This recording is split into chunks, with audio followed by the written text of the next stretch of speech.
All right, here is my week two reflection.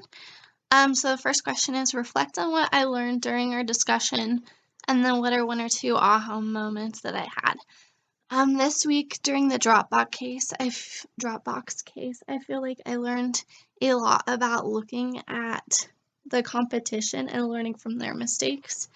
In the beginning, I was like really focused on just Dropbox and thought the other things were irrelevant, but when I was meeting with my group, I realized that you could learn a lot from what the other competitors were doing. And one of them was comparing the two, and they were losing money because of it. And so maybe it wasn't the best option. And so I just learned you could look at what other people are doing and try to see if that's actually a good option or not. And then with Rent the Runway, I learned a lot that you don't have to, like, the case really makes it seem like there's only two choices, and there's actually more than that.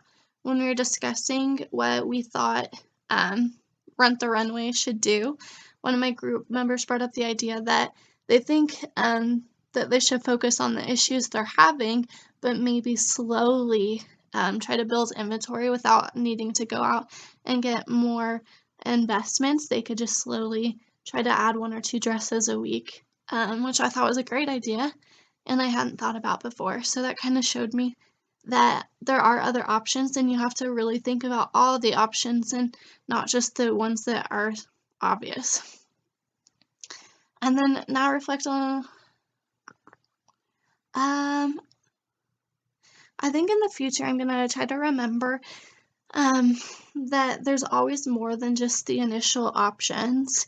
There's always more data you could look at to try to get a better idea of what this company should do. If there's information about other companies, that's not irrelevant. It could be very relevant and it might help you make a better decision for this company.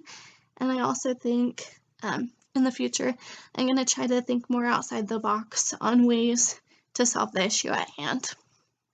And I think that's it.